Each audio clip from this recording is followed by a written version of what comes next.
Well, the only thing that the West can do against Muslims in the West, the only strategy that they can possibly pursue in order to be able to stifle Muslims in the West, persecute them, discriminate against them, coerce them, intimidate them, browbeat them, and bully them. The only way that they can do all of that is by separating them from the global Ummah. That's their only chance. They need to make Muslims in America, Muslims in the UK, in Europe, and so on, believe that they are minorities, that they're essentially surrounded. They need them to forget or to not notice that they're actually living in a very tiny sectioned off piece of territory that is itself dwarfed by the Muslim world. They need them to forget that the majority in their countries are a global minority. It's a bit like Singapore. Singapore is a good and very obvious example of what I'm talking about. You know, some people might not know that Singapore used to be just a district in a state of Malaysia. It's a country now, but it used to just be a neighborhood. And as a district, it was predominantly Chinese. As a district of Malaysia, though, that was a minority community in a predominantly Malay Muslim country, in a predominantly Muslim region.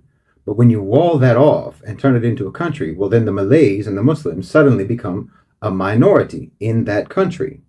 So they went from being a majority to a minority just on the basis of where the lines were drawn. Never mind the fact that they're the same religion and the same ethnicity as the majority of people in the region. Somehow, they came to think of themselves and to be treated as and to behave as though they are a minority. It's like if you put a box on the beach and fill it with shells, but then sprinkle a handful of sand between the shells. The sand is the minority in the box, even though the box is sitting on a vast amount of sand. The only way to not see that the shells are the real minority is if you are inside the box and can't see that it's sitting on a sandy beach. So you have to separate a part of the larger population and surround them with the smaller population to make them not see that there's more of them than there are of the people who are surrounding them. So they have to be separated from the Muslims in the West. They have to separate the Muslims in the West from the global Ummah. They have to separate them from the larger Muslim world. I know some Muslims in the West might get offended when I say that they're living in the periphery and not in the center. But look, the periphery is still part of the whole. It's better to refer to them as being in the periphery or in the diaspora than to refer to them as Muslims in the West. That's still inclusive. It still upholds their affiliation with the Ummah, with the Muslim world. And this affiliation and this connection needs to be strengthened. Because you have to know that you're not alone over there. You have to know that you're not a minority. You're part of a sprawling global family that cannot be underestimated or ignored. A global family that's going to be leading the world in the 21st century. I said they're going to be leading the world in the 21st century. You know, I've talked before about the diplomatic efforts being made by the Arab world and by BRICS over the past almost 3 months, and how it's helping to carve out a new political and economic order in the Middle East. But you have to understand that this new order is not only going to impact the Middle East. I mean, look at BRICS. There are about 10 Muslim majority countries that are poised to join BRICS. As I've said before, the Muslims are the single largest, most cohesive, and youngest population in the global South. The future of the global economy is going to be dominated by the Muslims. There's no two ways about it. That's your family. That's who you're part of. That's where you come from. And that's who you belong with. You know, you're dealing with people over there who focus on the dunya. So they might not respect you for your religion. They might not respect you for your decency and your morality. But you know that they respect people who have connections. You know, they respect people who, if they don't treat them right, they might lose their job. You know, when some person from like a well-connected family comes around and gets treated like everybody else until they discover who they are.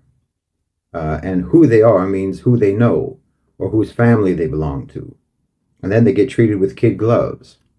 Well, that's supposed to be you, because you come from an important family.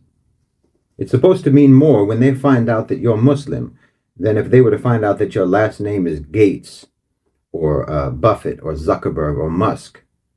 Your family is more important than those families. You're royalty, but you're too estranged from your family. And they have you thinking over there that you're supposed to try to become one of them. You're supposed to try to be accepted by them, approved by them. You're supposed to try to be like them and fit in. No, they have to try to fit in with the Muslims. A time is coming, quite soon, when they won't be able to do business without appealing to the Muslims. No global market is going to be more important than us.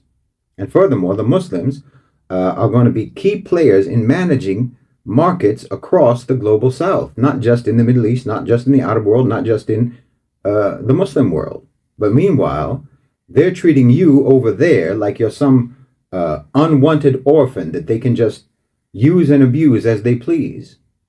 Like you're the son or daughter of a king, but who has amnesia. So then they made up all these stories about your miserable origin and your history. Like they found you in an abandoned dumpster or something. And they taught you how to think about us. They taught you how to think about the Muslims. They taught you to think a certain kind of way about the Muslim world, because they're terrified that you will remember who you are and whose family you really belong to. So they make you look down on us. They make you think that we're backwards in the Muslim world, that we don't understand modernity and so on. They make you think that we don't have any freedom, that we don't have any rights, that we don't have any education. Make you think that we're all oppressed and violent and that bombs are going off all the time. All of that so that you won't connect, so that you won't integrate intellectually, culturally, and psychologically with the Muslim world. They want you to assimilate with them. Why? Because as I've said before, Islam is the natural remedy for the diseases of the West. And they don't want people to get cured. They want to keep selling them the drugs of materialism, amusement, consumerism, immorality, and nihilism. All these fake vaccines that don't cure the diseases, but help you live with them for a lifetime. They want to sell you snake oil that dulls the pain of the disease. And you, as a Muslim, you're a threat to that business model. So they need to keep you down. They need to keep browbeating you. They need to make you feel like a misfit, psychologically and emotionally bully you, degrade and humiliate you, and confuse you. And they know that if you feel and identify as part of this huge, powerful, and increasingly important family, that they won't be able to treat you like that anymore. And they need to treat you like that in order to make you think that you have to win their approval just to make them stop treating you like that. And the only way to win their approval is if you contaminate that natural remedy, if you pollute that natural remedy until it doesn't pose a threat to their control of the market. And the market I'm talking about is the market of the hearts and minds of the population. So they want to make you think that you're a minority, and they estrange you from the Ummah, from the global Ummah, and they get you talking to us with the same superior attitude and the same sense of entitlement that they use when they talk to us. Part of the psychological colonization of Muslims in the diaspora, Muslims in the periphery, is that they start to think like the colonizers themselves. It's different for the Muslims in the Muslim world, the colonization, Muslims in the center. The main manifestation of psychological colonization for Muslims in the Muslim world is to admire the colonizers, to feel that the colonizers are superior. But for Muslims who live in the colonizing countries, they start to think with the same colonizer mentality themselves. They think that they know better. They think that they can dictate, like they're the center of the universe and everyone should listen to them and learn from them.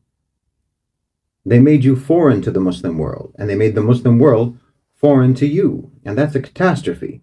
It's a catastrophe in more ways than I can list. But being contained in the West, isolated inside the West, is disastrous. And I'm not just talking about your iman. It's disastrous intellectually. It's disastrous to your perspective and to your understanding, because perspective and understanding in the West are themselves disasters. It's destructive to your thinking processes. And then when you apply those crippled thinking processes to Islam and to the Muslim world, it produces something like a bad AI image. It's supposed to be a realistic, detailed picture, a detailed portrait, but it looks like Salvador Dali painted it. So you have to connect with the Muslim world as much as you can. Immerse yourself in discourse by and from the Muslim world. Acquaint yourself with the way that Muslims around the world think and feel, how they think and feel and talk about our history, about our present, and about our future. Get to know your family, and if you can, come and spend time with us in the Muslim world. You won't really understand the difference between the way the West has made you think and the way Muslims in the Muslim world think until you do this, until you're able to do this and actually mix with Muslims in the Muslim world. And it doesn't matter if you continue to live in the West, that's fine. When we talk about the West and we talk about Westerners, we're not really talking about a geographical region, but about a mentality. So you can live in the region, that's fine, that's not an issue. The issue is the mentality. Live there knowing that it is the periphery of the Muslim world, but that you are and always will be a part of us, a part of the rest of us, a part of the Muslim world, a part of the Ummah. And don't ever let yourself feel or be isolated. Become someone with a well-connected and powerful family, or at least know that you are a part of that family and act like it. And don't ever let anyone treat you like a nobody.